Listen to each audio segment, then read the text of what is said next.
মুখের দিকে তাকিয়েছে, যে ফুল চরণে দিল সেই ফুল মায়ের মাথায় উঠে গেছে। যে ফুলটা চরণে দিয়েছে সেই ফুলটা হঠাৎ করে মায়ের মাথায় উঠে গেছে।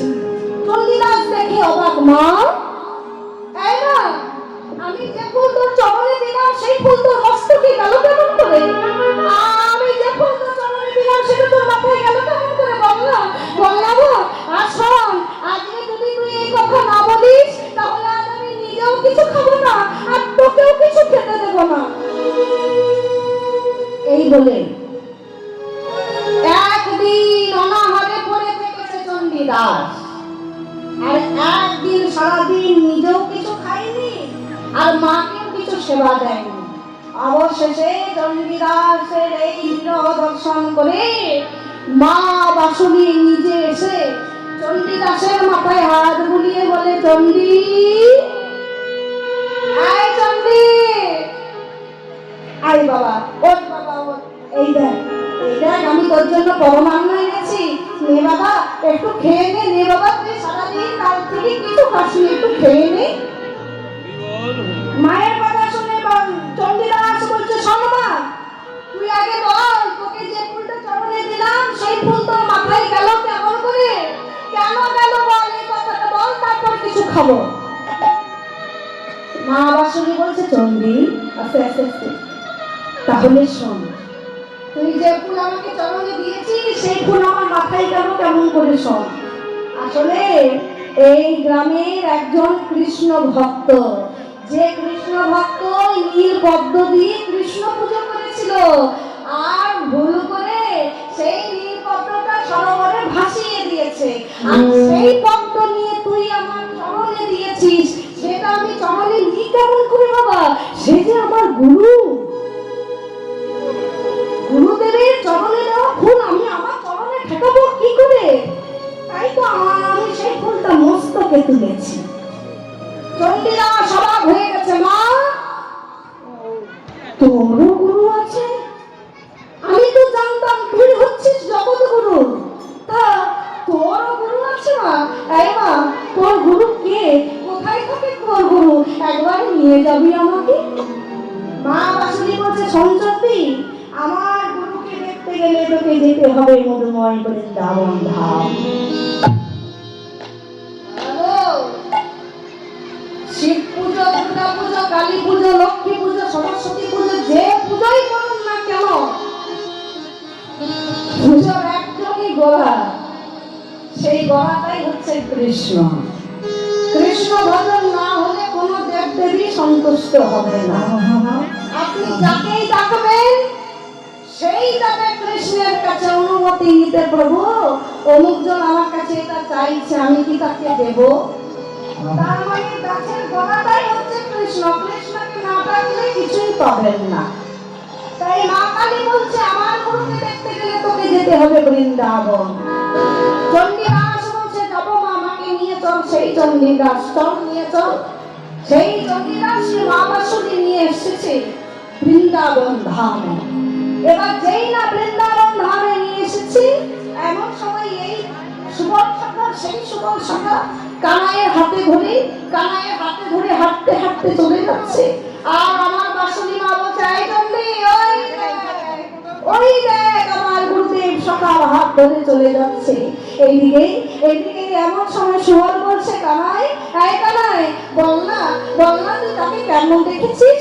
বলে, শোন আমি কেমন দেখেছি জানিস? ও গো ধনী কেহ বটে,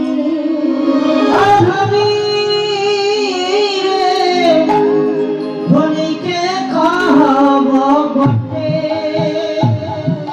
আর গরু চুনা গরি নবীন কি সারি নাইতে নামিল ঘটে। আর দুরচনা ভরি নবীন কিশোরী নাইতে দেখিল থাকে। আর গরু চুনা গরি নবীন কি সারি নামিল ঘটে। আর দুরচনা ভরি নবীন কিশোরী নাইতে দেখিল থাকে।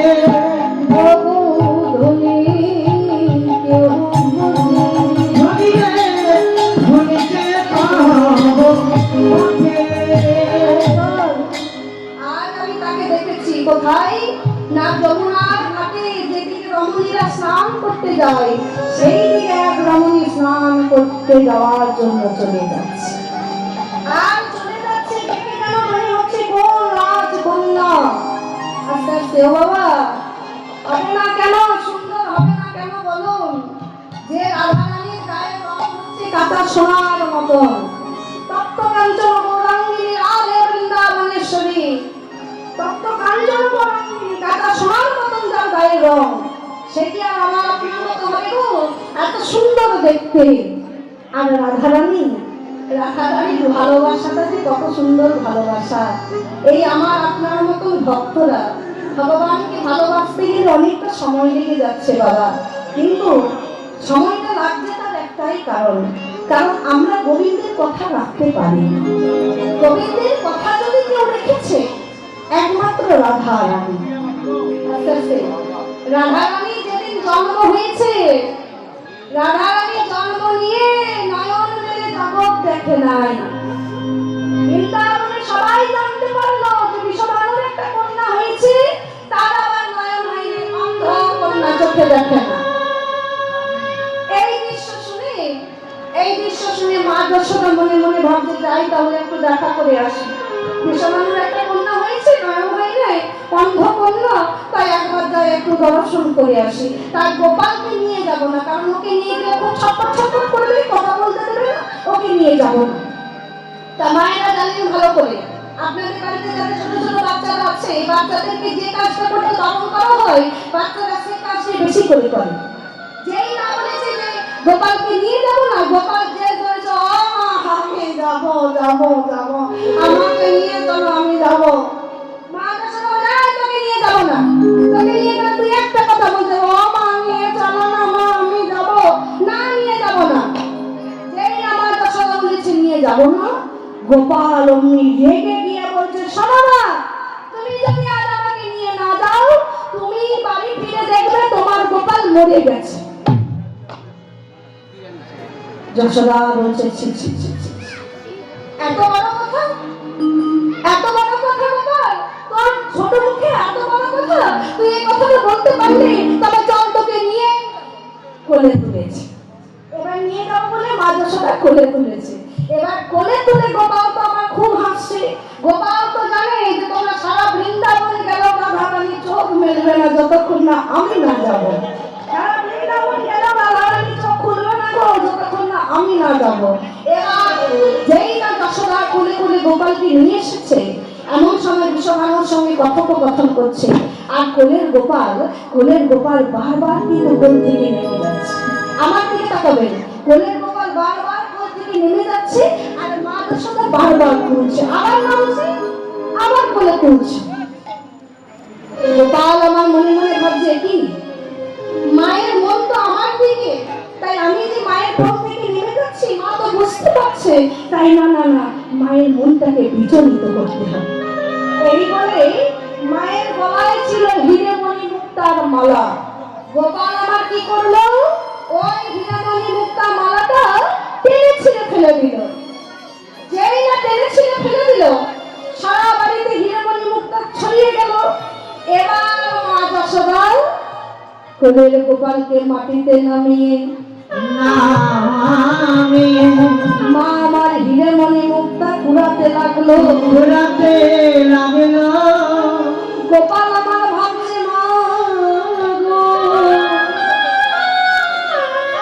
যতক্ষণ তুমি আমার দিকে মন ছিল ততক্ষণ তুমি আমাকে মাটিতে নামাওনি, আর যখন ধন সম্পত্তির দিকে নজর গেল মা তখন তুমি আমাকে মাটিতে ফেলে রেখে দিলে।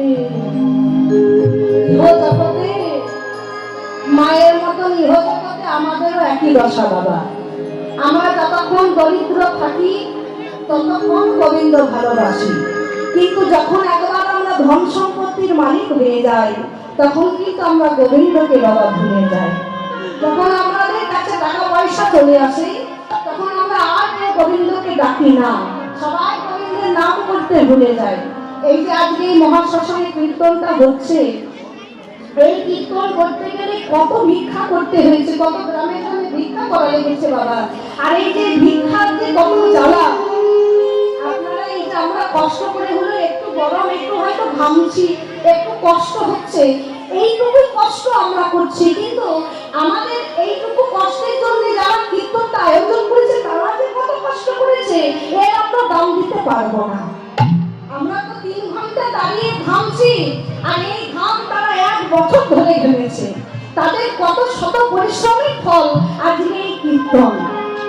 তাই বাবা অনেক মানুষ আছে দেখবেন যখন আসে এই কীর্তনের জন্য, যখন দান দক্ষিণা চাইতে যাওয়া যায়, যখন এই কীর্তনের জন্য দক্ষিণা যখন চাইতে যায় তখন অনেক মানুষ ওই মানি ব্যাগের মধ্যে যে নোটটা সব থেকে ছোট সেই নোটটা দেখবেন বের করে দেয়, সেই নোটটা বের করে দেয়। বড় নোট দিয়ে কি হবে, ছোট নোটটা দিই।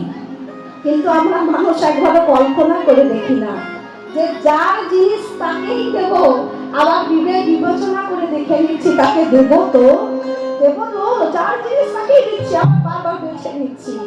হরে কৃষ্ণ। মহাজন বলেছেন দিয়ে ধন দেখে মন কেড়ে নিতে কতক্ষণ, দিয়ে ধন দেখে মন কেড়ে নিতে কতক্ষণ। ভগবান আপনাকে ধন সম্পত্তি দিয়ে দেখে নেবে আপনার মনটি কেমন। আপনার ধন সম্পত্তি থাকতেও আপনি যদি গোবিন্দ সেবার জন্য দান না করেন, আপনার ধন সম্পত্তি থাকতেও আপনি যদি সাধুগুরু সেবার জন্য দান না করেন, ওই ধন কেড়ে নিতে ভগবানের 1 সেকেন্ডও সময় লাগে না। তাই মা যশোদা যখন হীরামণি মুক্তাগুলো পুরাচ্ছে, এইদিকে গোপাল হামাগুড়ি দিতে দিতে রাধা রানী সূতিকাগারে প্রবেশ করেছে। এবার ডাক দিচ্ছে, রাধে ও রাধে, আমি এসেছি। রাধা রানী বলছে, না আমি বিশ্বাস করি না, তুমি কে? একবার আমাকে স্পর্শ করে দেখাও। যেই না গোবিন্দ রাধা রানীকে স্পর্শ করেছে, অমনি রাধা রানী নয়ন মিলে গোবিন্দ দর্শন করেছে। তাহলে বাবা, যে রাধা রানী জন্ম নেওয়ার পর গোবিন্দ দর্শন না করে নয়ন মেলে নাই, সেই ভালোবাসার সঙ্গে কি আমাদের ভালোবাসার কোনো মেল হয়? কোনো মেল হয় না। তাই বলছে, শোন, তার এত সুন্দর গায়ের রং, এত সুন্দর রূপ, সে আজকে যমুনার ঘাটে বসে সুন্দর করে গা মার্জিত করছে, যেন মনে হচ্ছে সুধা ধরেছে, সুধা ধরেছে, সুধা ধরেছে, সুধা ধরেছে, অঙ্গের বসন্তে সুধা ধরেছে, সুধা ধরেছে, অঙ্গ দিকে কেন সুধা ধরেছে, অঙ্গ পরশ করে সুধা ধরেছে। আমরা যখন গা মার্জন করি তখন আমাদের গা থেকে ময়লা বের হয়, কিন্তু সেই রমণী যখন গা মার্জন করছে, যেন মনে হচ্ছে শত শত সুধা বের হয়ে যাচ্ছে, যেন মনে হচ্ছে শত শত সুধা বের হচ্ছে রে। আর আমরা তো, আচ্ছা বাবা আপনারাই বলুন, আমরা এই দেহটাকে পরিষ্কার করবার জন্য কত কিছু ব্যবহার করি, সাবান, শ্যাম্পু, কত কিছু, তেল, মুখে মাখা কত কিছু ব্যবহার করি, কিন্তু দেহের ভেতরে যিনি রয়েছে তার কথা কি একবারও চিন্তা করি বাবা? আমরা দেহের ভেতরে যে আত্মাটা রয়েছে একবারও চিন্তা করি না যে তারও খাবার দেওয়া লাগবে, তাকেও স্নান করাতে হবে। তাহলে ওই আত্মার খাবারটা কি? ওই দেহের ভেতরে যে আত্মা রয়েছে, ওই আত্মার একটাই খাবার, যে খাবারটার নাম হচ্ছে এই হরি নাম সংকীর্তন। হরি বল, হরি বল।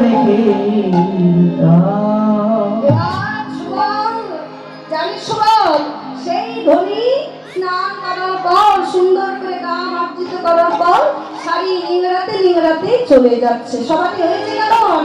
আহা চলো নীল শাড়ি নিংড়াতে নিংড়াতে পরানো শোভিতে মন। আরে শাড়ি শাড়ি নিগারি নিগারো পরানো শোভিতে চলো নীল শাড়ি নিংড়াতে নিংড়াতে পরানো শোভিতে মন।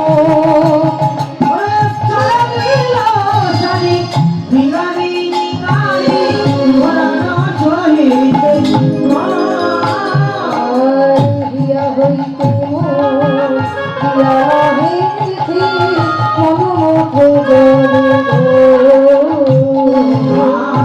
হইতে মনোমুখ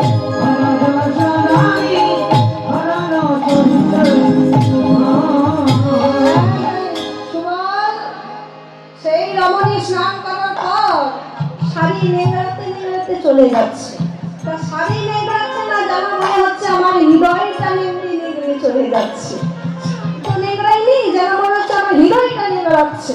ও বাবা, যেমন আমার আপনার মতন ভক্তগণ আজকে যে এসে বসেছি এই হরিনাম আস্বাদন করবার জন্য, এই যে হৃদয়ে কত প্রেম আসছে, কত ভালোবাসা আসছে। তাই আজকে সুবলকে বলছে, সুবল রে, যেন মনে হচ্ছে আমার হৃদয়টা কেড়ে নিয়ে চলে যাচ্ছে। আর সেই দেখে আমি অচেতন অবস্থায় পড়ে রইলাম। এই দিকে চন্ডিদাস আমার বলছে বাসুনি মাকে, আরে মা, এই মা, ওই যে রমণীটা চলে গেল, ওই রমণীর নাম কি মা? আর ওই যে অচেতন হয়ে পড়ে আছে, এই ছেলেটার নাম কি? আপনারা যারা কীর্তন গান আস্বাদন করছেন তারা দান দক্ষিণা করবেন, দল থেকে যাচ্ছে আমাদের, দান দক্ষিণা করবেন। তাই আজকে মা বাসুনি বলছে, চন্ডী শোন, ওই যে অচেতন হয়ে অবস্থায় পড়ে আছে, সে আর কেউ নয়, সেই হচ্ছে আমার গুরুদেব কৃষ্ণচন্দ্র। আর যিনি চলে যাচ্ছেন বাড়ির পথে, সে হচ্ছে রাধা রানী, কৃষ্ণ প্রেয়সী রাধা রানী। তাই চন্ডীদাস বলছে, মা, তাহলে আমি কি যাব ওই ছেলেটার কর্ণে একবার ওই রাধার নামটা আস্বাদন করাতে। মা বাসুরি বলছে, হ্যাঁ রে চণ্ডী, পারবি বাবা পারবি আমার গুরু কৃষ্ণের কর্ণে রাধা নাম প্রবেশ করাতে? বলে নিশ্চয়ই পারবো মা, একবার আদেশ কর, আমি পারবো। তাই বাসুলি আদেশে কহে চণ্ডী দাসে, কহে চণ্ডী দাসে বাসুলি আদেশে, বাসুলি আদেশে কহে চণ্ডী দাসে, বাসুলি আদেশে কহে চণ্ডী দাসে, শুনহে না গুরু চাঁদা। চণ্ডী আদেশে কহে চণ্ডী দাসে, শুনহে না গুরু চাঁদা। চিনিতে রসিক না গুরু, উল্লাস হরে চলা গুরু, নামবে না দিলা আশাদ বিশ্বভাব রাধার নাম্বিনী, নাম্বি নদী রাধা। রাধে জয় রাধে জয় রাধে জয় রাধে।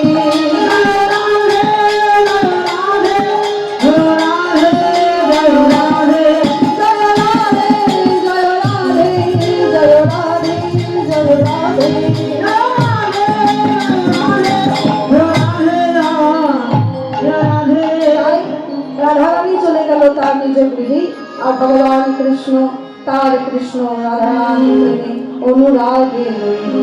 কি ভাই অনুরাগে রইল, অনুরাগে রইল। জয় রাধে গোবিন্দ বলে জয় ধ্বনি দিল। জয় রাধে গোবিন্দ বলে জয় ধ্বনি দিল। ভক্তগণ হরি হরি বল, হরি বল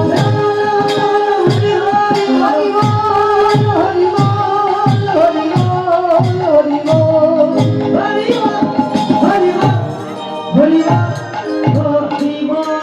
রাধা রানী কি, শ্যাম সুন্দর কি, আপন আপন গুরু মহারাজ কি, বৃন্দাবন শ্মশান কি, আপন আপন পিতা মাতা কি, সমস্ত ভক্ত বৈষ্ণবগণ কি, কীর্তন সম্প্রদায় কি, হৃদয় গৌরবানন্দে হরি বল হরি বল হরি বল।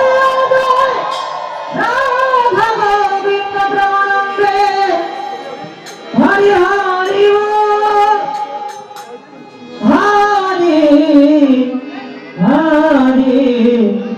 হরি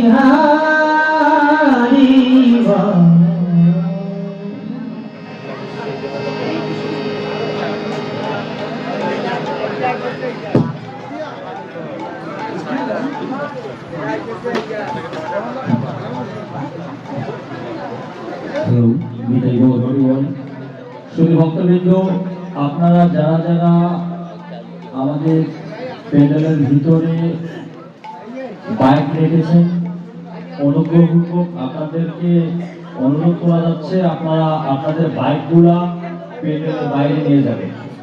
শুধু ভক্তবৃন্দ, আপনারা যারা যারা আপনাদের বাইকগুলো প্যান্ডেলের ভিতরে রেখেছেন, আপনাদের অনুরোধ করা যাচ্ছে আপনারা আপনাদের বাইকগুলো প্যান্ডেলের বাইরে নিন। আচ্ছা সাইকেলটা তার বাড়ি থেকে